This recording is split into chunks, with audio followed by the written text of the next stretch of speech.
Hi there. I'm Shannon Reber, and this is Genre's Bookshop Podcast. And today I am interviewing Mary Ellen Humphrey, a local author who.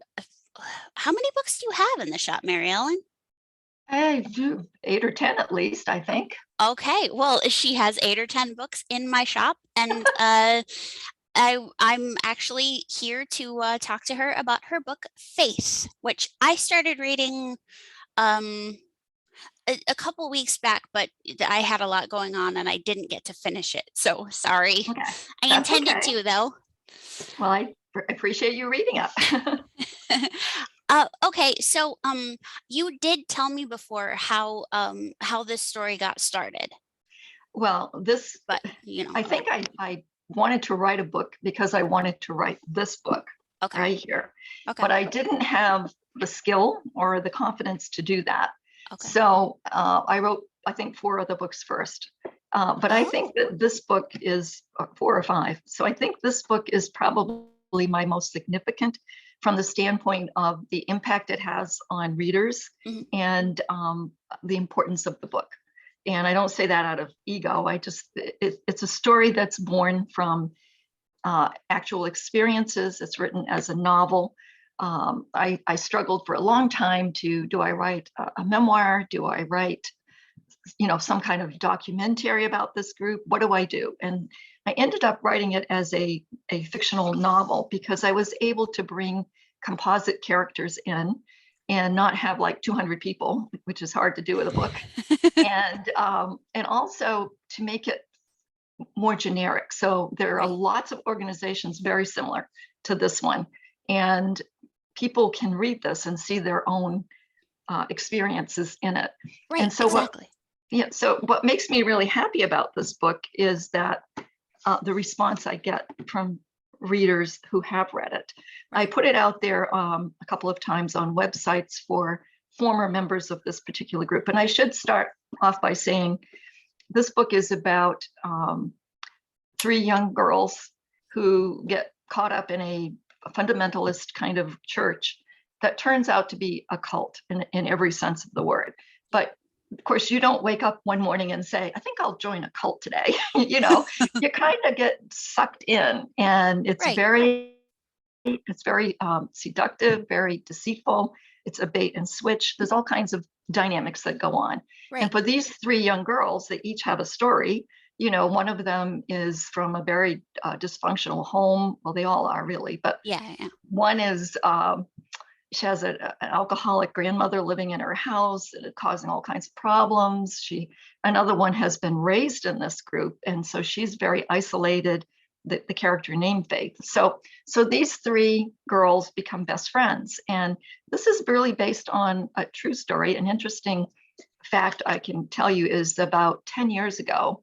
So this happened in the 60s. And about 10 years ago, I was able to reconnect with one of the characters in the story, Oh, Kathleen. really? Yeah, Okay, I hadn't seen her for about 40 years. And okay. we sat down and had a very good visit. Um, each of these characters, of course, has a different ending. And I won't go into the story part of it, but Right, right, I wanted to write this book partly as a healing for myself. It was very therapeutic to be able to see it all laid out in a story format and to understand, kind of stepping back and seeing the experience. right. And I think that's true for a lot of people who have read it, who have been members of similar groups. If you go on to my Amazon page, whatever it is, where the um, reviews are, you Mhm. can hear from people their own. It's very heartfelt. It's very, thank you for writing this. This helped me so much.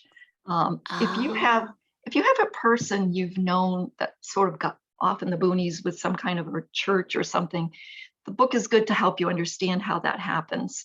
And if you've been through a similar experience, the book helps you to put it into perspective. right. And if you're just curious, which you might not be, but it's very helpful for those kinds of readers. Now, I don't know in your reading, I suspect that you're coming from a much more objective standpoint. I don't know. We haven't discussed it, so Well, see, for me, the thing that I think the thing that bothered me most, I guess, so far, I mean, I'm halfway through. The thing that is really disturbing me is that I grew up in a Christian home. And so I know the verses that these pastors are using at, well, quote unquote pastors. They're I using know, them for sure. yeah, exactly. But they're distorting them and they're changing them to their needs. And it really, like I haven't, to be completely honest, I haven't opened my Bible in a very long time. I've gotten away from church. But to me, this is it. It's amazing to see this distortion of a church and how you know a lot of churches have gotten that way. Yes, it's a very fundamentalist viewpoint Right, of religion and of right. quote the Bible, and it takes this group, and I'm sure many others, take some scriptures that they can say God said, Yeah, and change it into what they said. right, And as the person who's been indoctrinated, and like I said, it doesn't happen overnight. You are sucked in with very seductive kinds of things. So right. one of the ways in this particular organization was this altruistic idea that you were going to do something to save the world, right? Okay, You were going to okay. have this wonderful work, whether it's spreading the gospel or whatever it is, preparing for the return of Christ, whatever the job was, Right, you can be part of this really altruistic, great, bigger than yourself thing. And that's very appealing, especially like when you look around the world and you see famines and you see, wars, and, it's very disheartening, right? We all right, want to do right, something. right, And so that's a very, it's deceptive. It's not true, but right, it's very deceptive and draws you in. You don't find out the truth unless you actually can open your mind eventually and see it. And so that's another thing that you may have noticed if you're halfway through, yeah. the undermining of your own thought process. Yes. The Oh my, organization teaches you that you can't trust your thoughts, and they take scriptures to say that. Don't trust your own thoughts. Ugh, you're not good. And so you begin to doubt yourself. And then later on, when you've been fully indoctrinated and become part of the group, yeah, if you start to think about things, if you think you stink, right? You become ostracized, you become unwelcome, because we don't want a virus, we don't want something coming in and contaminating our group. right. So so by that time you've forsaken your friends, your Yep, family, you're yep, isolated. This is your whole group, here's your world. And so there's a tremendous pressure on you to conform. right. This idea of being excommunicated and no one's allowed to talk to you and all this kind of stuff is very powerful. Yeah, And especially if you were young like these girls are, right, and your family is this church, and you're even told that this group loves you. We have, God's spirit, so we love you more than your own family, which of course right, is a big lie. It's a very big lie. And so you really become, I don't want to say mentally ill, but your mental thoughts are not working correctly right, because you've been distorted by this cult, really. right. And it's interesting because I spent about, I don't know, I was 14 when I got interested and got dragged into this. And I was, I think, 24 or 25 when I escaped from it. I And didn't know that was you. Oh yeah, my everything goodness. everything in this book happened. This is what's kind of interesting, because the truth is stranger a lot of times than fiction. Right, right, And I did write this as a quote fiction right. based on actual experiences of not just me, but other people. Okay, And all these characters existed. All of these events happened. okay. And but it's put into a story that I think is readable. Otherwise, you're taking 10 or 12 years and compressing it into 100,000 words, and Yeah. it's going to be 1,000 words, and everyone will be lost, and they'll who, what character, where. So that was my challenge, and it took me a long time. It took me about 30 years to finish this book. Oh, Um, wow. yeah, and so when I say this is I think my most significant work, because I really wanted to write this book.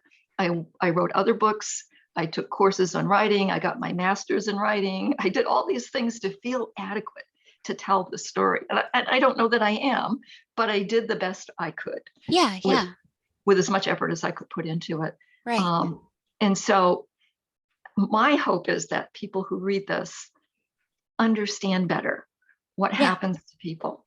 Yeah. And I think I like your reactions, because I'm usually getting reactions from people who understand, who went through it. But Okay. you're telling me from a more different, and I'm really interested in that, because I don't know how other people might go, what kind of crazy woman is this, you know? But I wrote an article years ago. It was published in Adolescence Magazine. It was specifically for helping teenagers escape from and not get caught up in a cult. And Oh. yeah, and that was really quite interesting. When I was, well, I don't know, I would say about 30 or so, my grandmother had called me up, and one of my cousins that I didn't know very well, she was 18.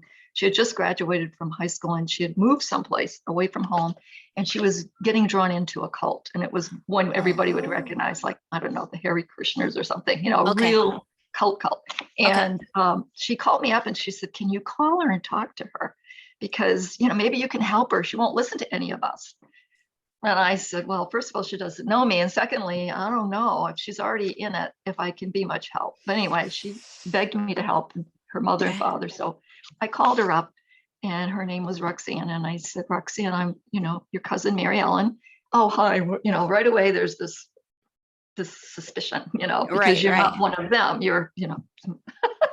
And so I asked her some questions. You know, I said, look, I understand. I was very honest with her. I said, your mom and Grammy have asked that I call you.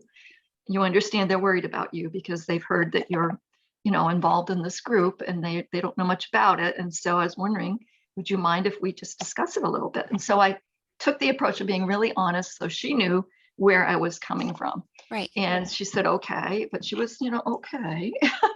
And so I asked her, I said, well, are they telling you that you have special knowledge nobody else has? You're really special because you got these, call it doctrines or insights or wisdoms or whatever it is. And she said, well, yes. And I said, well, are they telling you that you have to eat certain foods or not eat certain foods? Since I went through this long list with her, and Okay. yes, and yes, and yes. And she kept kind of warming up a little bit. Okay. And she kind of seemed surprised that I would know that. Of course, I don't know her group, but I knew what they did. So, Right. Right. so then the last question I said to her is, I said, did they tell you others would say that it's a cult? And she said, yes, they did. And I said, right away, I said, why do you think they did that? And she said, why? And I said, because it inoculated you. So you wouldn't believe it when other people told you. And she never went back. Oh, really? Yeah, but That's that was great. I just happened to hit her before she was too far in, Okay. and she Right. was still able to uh, respond. And I didn't get angry with her. I didn't Yeah. tell her Yeah. she was stupid. I led her to the conclusion she needed to hear. Right. I was kind of surprised at that myself, but having spent Well, it all it the years, seems it seems like she might have already doubted. I mean, if you were able to convince her, maybe she was already feeling the doubt. you do doubt. You have lots of doubts when you're Yeah. getting into something like this, but your doubts are dissuaged by the pressures of the group. Right. And I can tell you another situation. I was in my office. I had a real estate company, and I was in my office with my partner, Tina. We each had an office, and this young man came in with a shaved head and I don't know, some kind of burqa or something. And he was selling cleaning liquid or some crazy thing for $20 a bottle. And they were all laughing at him and telling him to get lost. And he came to my door and I said, come on in, young man. Sit down, let's chat, you know? And you know, he's kind of worried, but he Uh, sat down, and I again I said, how are you? How are you doing? Are you getting enough to eat? Are you getting enough to sleep? Where do you live? And I said, I'll buy your product if you'll talk to me for 5 minutes. And so he did. And it okay. ended up that I said to him, I want you to promise me one thing. When you leave, I want you to call your mom because she's really worried about you. He had been gone for a couple of Oh. years. And I said, your mom and dad love you no matter what anybody tells you. Right. They love you more than anybody. And Oh. she really wants to hear from you. And he promised me he would, whether he did or not, I don't know. But Yeah. Yeah. because I understand, I don't judge them as being stupid or evil. Right. Right. they're Right. they're trapped. They're literally trapped, mentally trapped, Right. and in some cases physically trapped. And what is it that abusers do? They isolate you, right? Right. They take away your power. They take away your money. This is what happens. They take away your money, take away your power, your friends, your family. Yeah. And all of this leads to you becoming less powerful or Right. believing you're less powerful. Believing. Yes, Yeah. exactly. It's all, and that's the thing. That's why I think one of my favorite movies is The Wizard of Oz, right? Because Okay. all the time she had the power to go home, click those Oh, heels 3 times, oh, I and I can go home, see. right?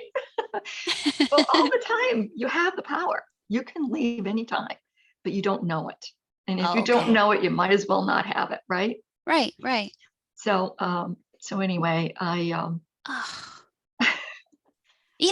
There's a lot of things along that line that I just never thought of. That's Mhm. yeah, I've never been in that situation. So, well, I mean, I haven't been in the cult situation, but I mean, Yeah.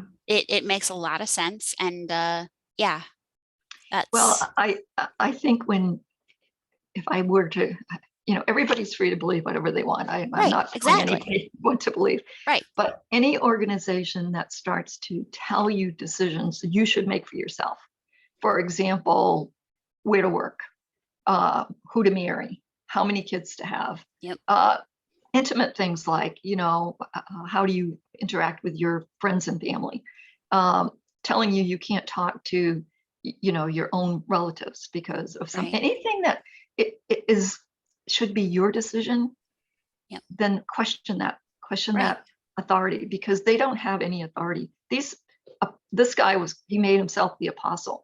If I had known even at 14 that some crazy guy on the radio was an apostle claiming to be an apostle, I would have ran the other way because even at 14 I knew better than that. But by the time I heard that term, I was well in. They don't invite you to be a Oh, member until you've been indoctrinated. And here's how they okay. indoctrinate you. It's not just that you have to fill your mind with all their teachings, you have to give up stuff. I had a friend who was in it who was a Neil Diamond fan, the musician. Oh, She had really? every record he did. She just loved him. And she was told, you're putting that before God, so you have to throw that away. See, I gotta say, I find that very amusing that all these little things that you did put into the book. I mean, Yeah. Lorna's Yeah. records that she threw Yes. away, and Yes. yeah, Yeah. that's very cool. Yeah. It's all in there. That's why I say Yeah, everything in there happened. yeah, And a lot of things I didn't put in. It's distressing enough, I think, to see what happens here. Um, but there were bad things that happened in this group, and mm, I got out of it. I started to wake up. I started to become a little more confident in my own thinking when I started having kids. When I had my son and my daughter oh, was very premature. She needed a lot of care. Now, most of the women didn't go. It was against the church to go to a doctor. So I won't tell you how my first baby was born, but you'll read about it. oh, dude. Yeah. My second one was premature and I went to the hospital.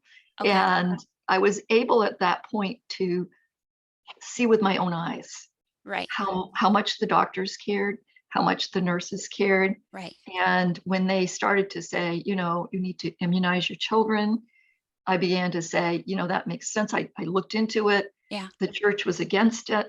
I was living in New Hampshire at the time, and in Concord, this capital where I lived, the city hall had a free clinic for vaccinating your children.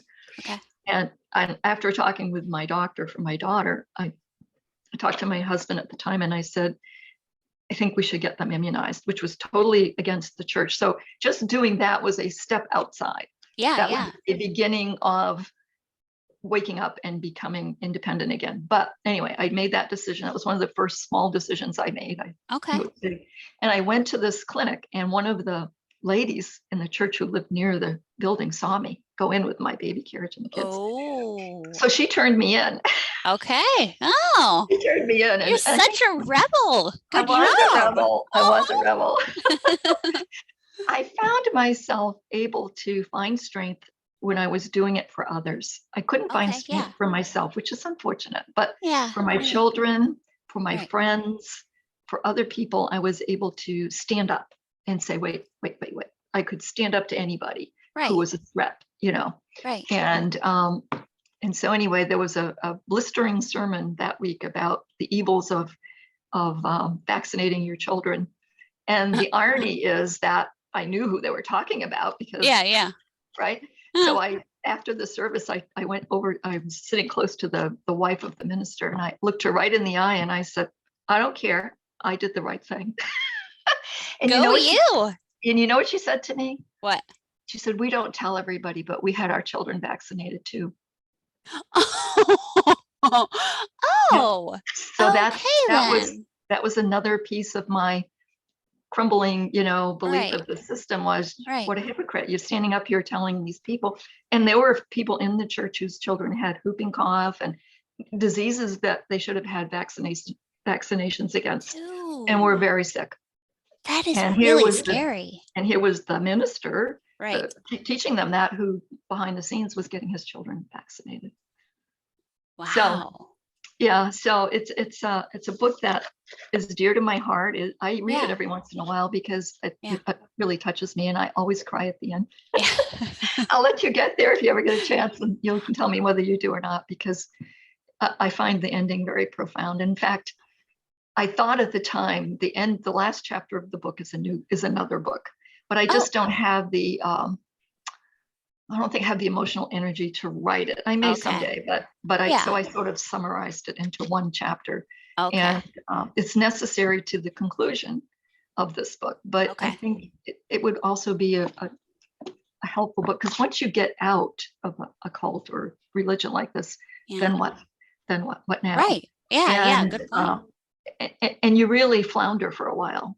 I had read somewhere that it takes about 2 years to recover from this. Okay. I think that's pretty close for most people, probably. Okay. Because first of all, everything you've believed is gone. Right. You got to question it. You got to look at it and go, wait a minute, that's not right, because, and then there's a void there. So what do I believe? Right. And so then you start to think, well, in a way, I suppose I'm fortunate, because it did make me, I guess I view the world a little differently, having experienced that. And I look at things, especially religious things, in a very different way. Okay. And I will say this, I had so much trauma in that group that it's like PTSD. Going into any church now, I feel a lot of anxiety. So I find myself much more comfortable in the spiritual sense, outdoors, hiking, walking, being in communing with nature, and which is really, if you believe in a creative spirit or whatever you believe in, it's everything around us, and there's connections, and that to me is very,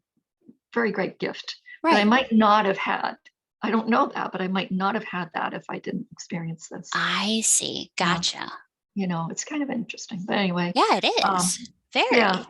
So okay, hold on one second. Yep. 1 second. Yep, you have to see what you want. Okay. My question for you is, does this mean that you're Rachel then? Well, I might be. I think you are, because I mean, I made composite characters. Okay. So there's a lady in the story. You've seen Lorna, she's one. Yeah. But there's also Kathleen was one. And I admired Kathleen. She was, to me, free spirit, artistic. Yeah. She went on and got a master's degree. She's done amazingly well. And Faith, I won't tell you what happens to her. Okay, and then of course Rachel, and so one of them escaped. So you have to deduce that that's the only one that escaped might be me. But, yeah, I think that eventually that particular group splintered into a whole bunch of different groups, and so some of the splinter groups adopted pieces they liked, and others adopted pieces they liked. And, I always, it always makes me go, duh, why is it that we fight over, even in regular churches? Yeah.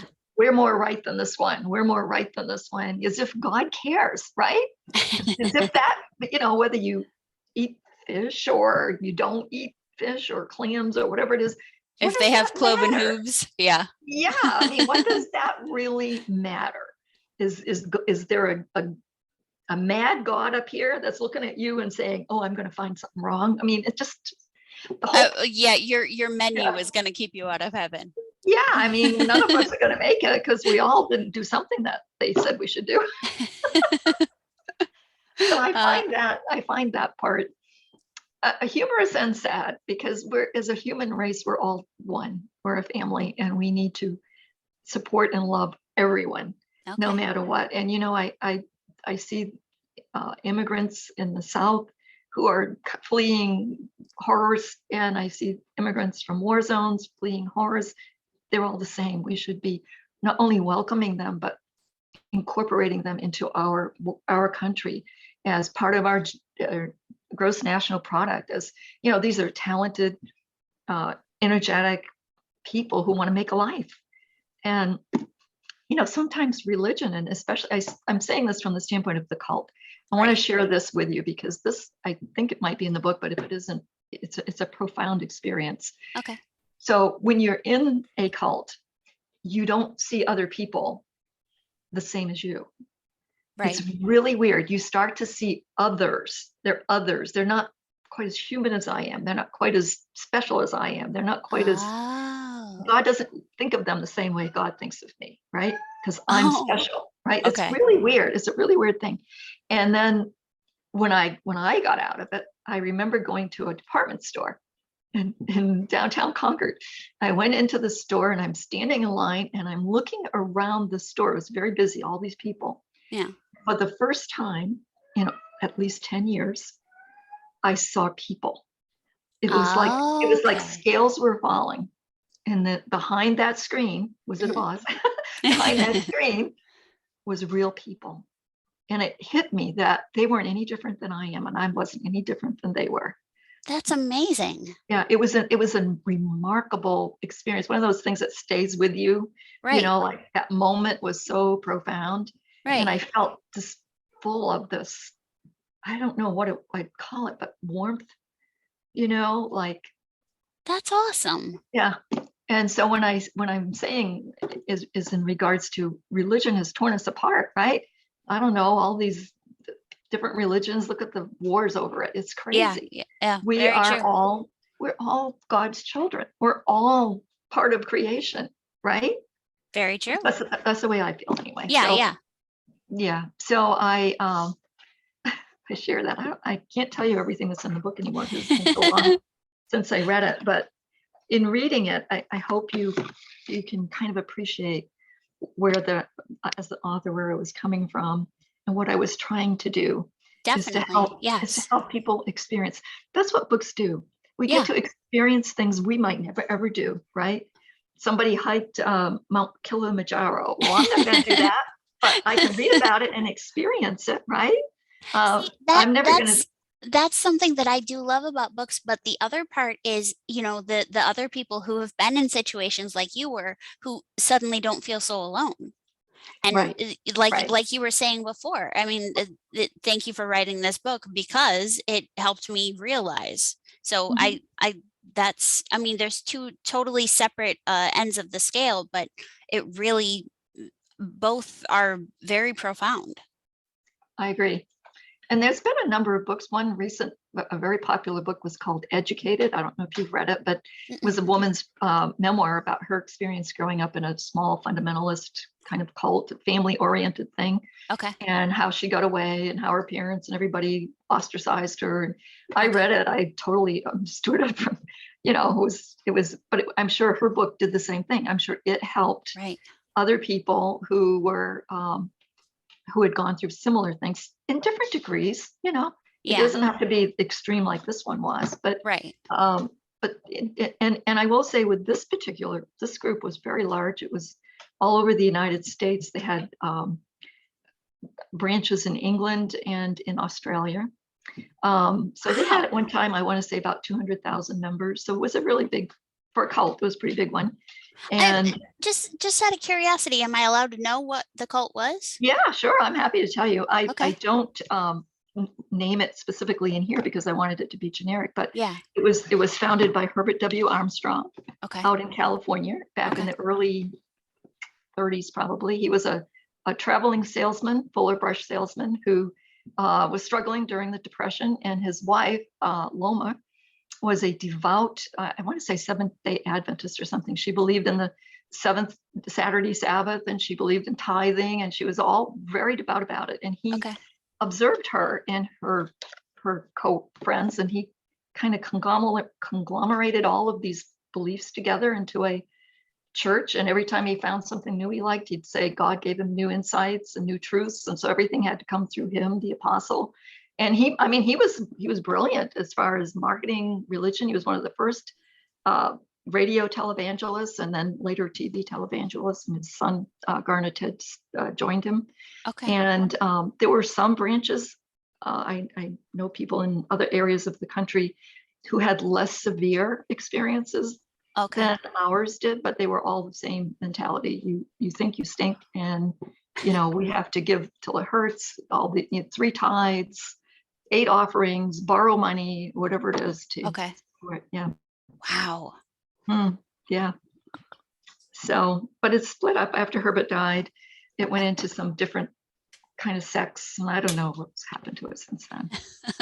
Hopefully it disbanded. Fingers crossed. I hope people escaped. Yeah, when yeah. I saw people escape, few people left when I was still there, and sometimes they would. Of course, we'd always hear bad things. If you leave the church, it's worse than dying, Right. because now you're damned to burn in the lake of fire forever. I mean, it's just really horrendous. There's no hope for you. You've had your chance. You only get one, and you're gone. Right. And so I did know people who got out who committed suicide. I know people who got out who, immediately got divorced and went off and did something different, which is, I'm not judging them. They Yeah, probably were right, especially if they had married somebody they were fixed up with in the church. Okay. Young women were especially abused, because if you turned 18, you were wife material, Right. and you didn't have much time before you were hooked up with somebody.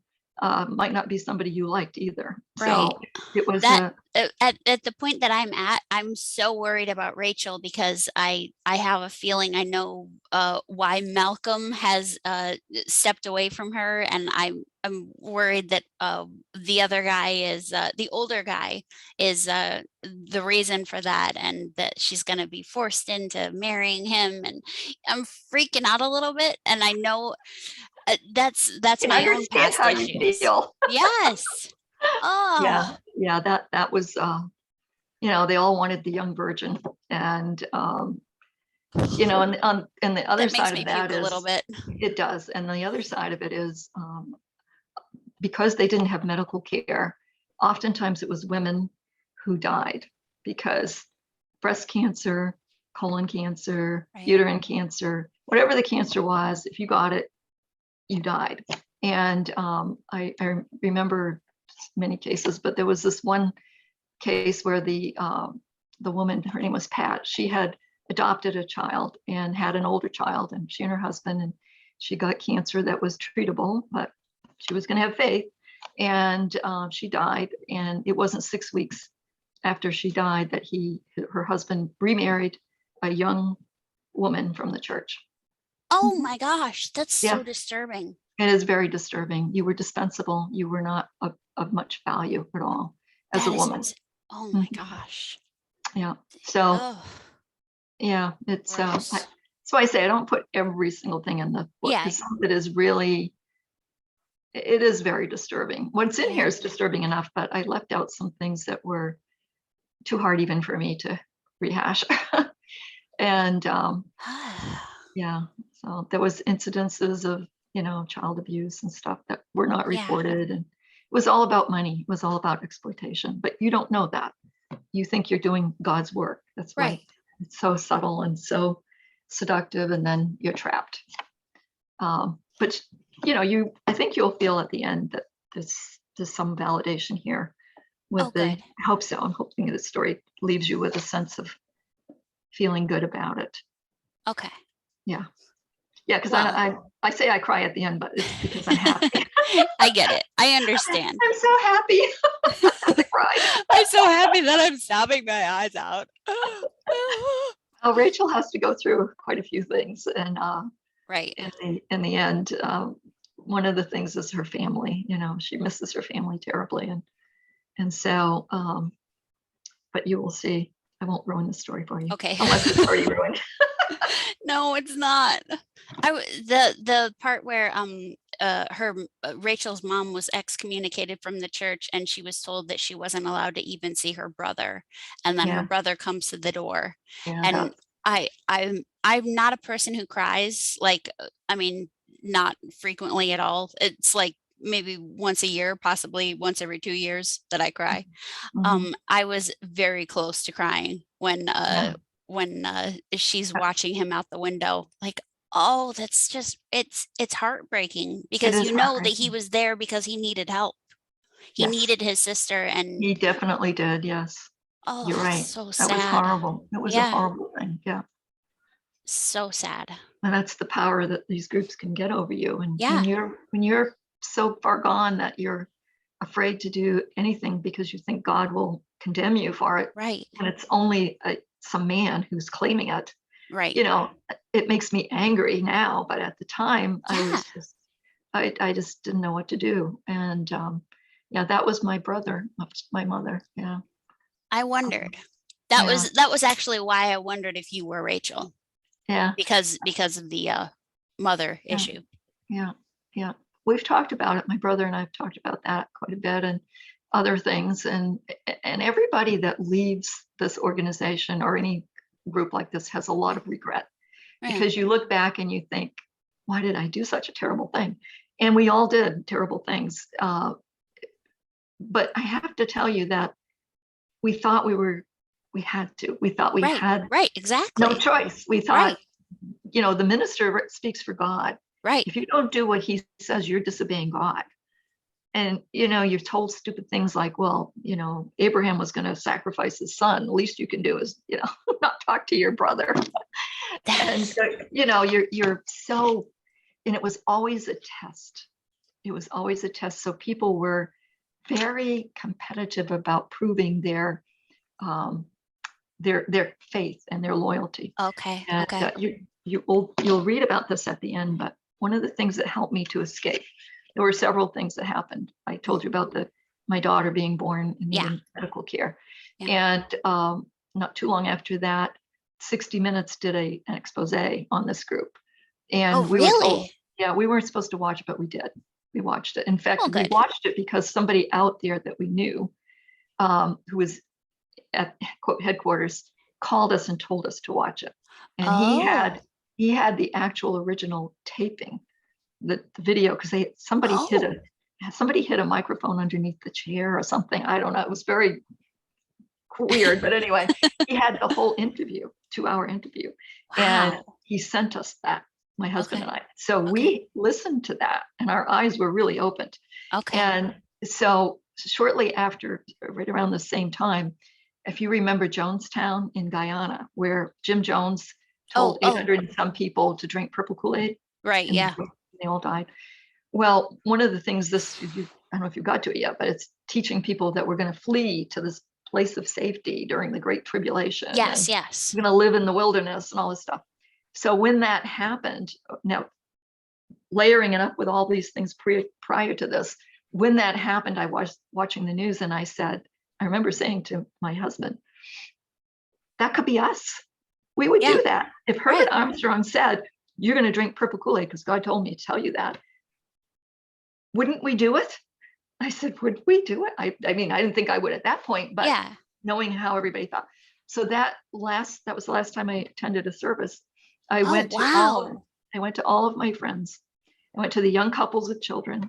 I went to the elderly ladies. I went to the single people, everybody I knew. And I said this one thing. I said, if Herbert Armstrong tells us in a place of safety to drink purple Kool-Aid, would you do it? And they all said the same thing. I was dumbfounded, and yet I knew. They all said this exact words: we must obey God's apostle no matter what, right or wrong. How dare you question my loyalty? Oh, that gave Every me single serious one of them. goosebumps. Every single one of them. Oh, my And goosebumps. I just looked around the room and I said, I'll never be back. But I felt so sad because that was the Yeah. truth.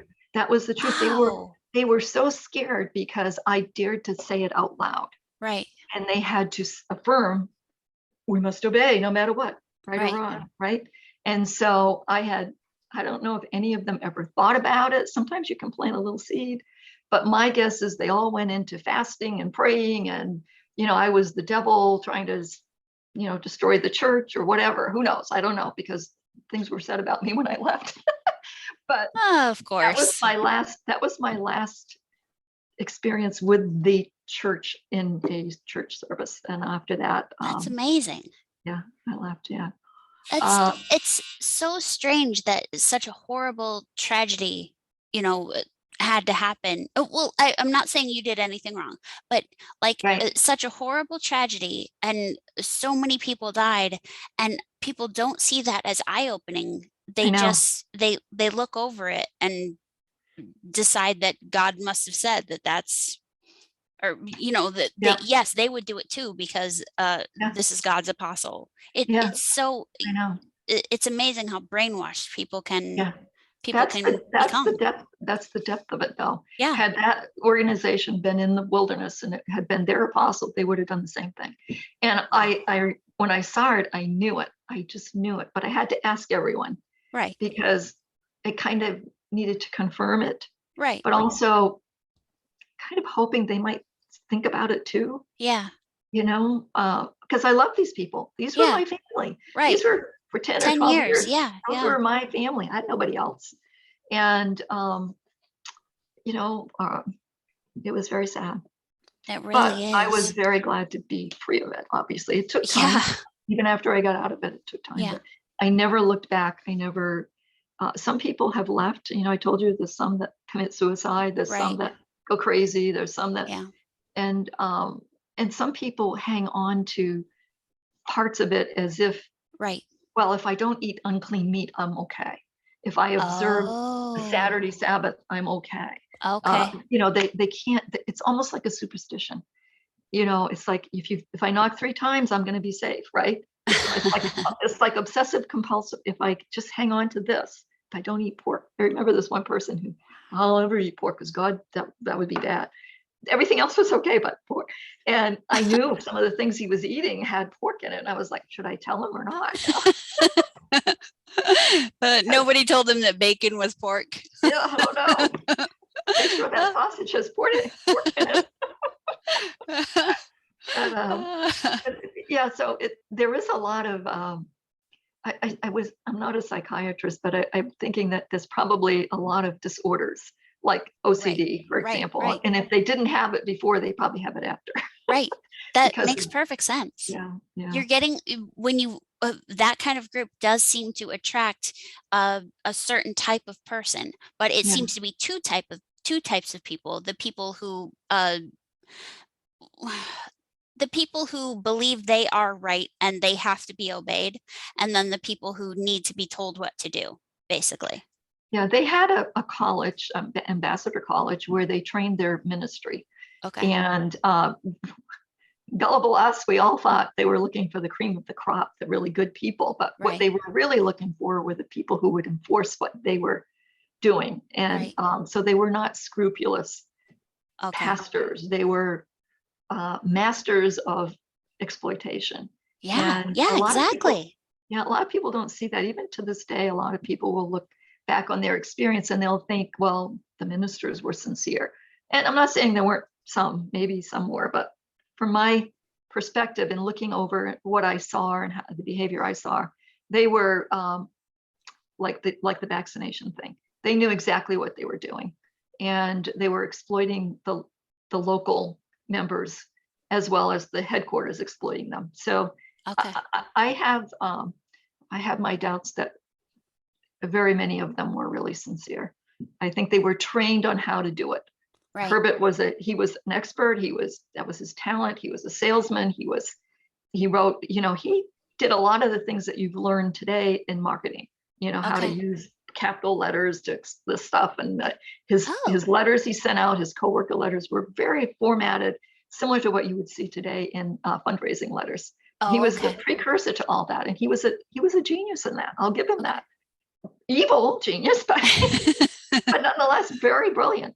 And Okay. so he taught that to his college underlings, and they Okay. became his soldiers, his generals, his Wow. recruiters, and they knew how to single out, and they'd interview these prospective members, and they could tell which ones were going to be susceptible and which ones weren't. And you weren't invited. You couldn't come unless you were invited. And so you had to go through a whole lot of rigmarole before you even got to go to church. So now all of a sudden this is a privilege. You get to go to this church, and it's God's church, the only true church, and blah, blah, blah. And so it's all psychological. It appeals to your vanity. It appeals to your fear, big time. Fear is a great motivator. Yeah, really. It Very appeals true. to your altruistic sense of wanting to do something bigger than yourself. Right. There's a lot to it, Right. Yeah, I get that. That's amazing. Yeah. Well, Mary Ellen, I'm very happy that you got out. Congratulations Oh, it was for many years wising ago. up. Yeah, I know, but Yeah. still, it's Yeah. impressive. Especially, I have to say, considering the fact that you were in an abusive relationship for so long, and you held on so tight to that, and you got out of both, and I'm very proud of you. Thank you. Congratulations. You're welcome. Wow, you made my day. Oh, good. And I actually do have to end us now, but Okay. if let's see, the book is Faith. There is no subtitle, correct? Nope, just Faith. Okay, just Faith by Mary Ellen Humphrey. Yeah, it will move you. It really will. And it's on Amazon. It's at the shop, Genres Bookshop in Westfield, New York. Yeah, Newly it's renovated. exactly. Oh, Yeah. yes, and that's another thing. Mary Ellen is the one who actually found and donated the new shelving for the shop. So Mary Ellen is my new favorite person. Thank you, Mary Ellen. Oh, that's good. Well, No, you it's were fine. before the shelves too, so you're all good. Yeah. Well, I'm glad they helped you. They do look nice. You did a nice job. Thank you. Yeah. Well, yeah, so let's see. Faith, Mary Ellen Humphrey, she has other books as well. She's pretty awesome, so you should check out her books. And I'm also, just let me add, if anybody has questions or wants to discuss the topic or has comments on the book or anything like that, I'm always happy to try and help as best I can. I'm very happy to hear it. Mhm. All right, well, thank you again, and I will see you soon, Mary Ellen. Yes, I will. Sure. All right. All right. Right. Bye now. Bye.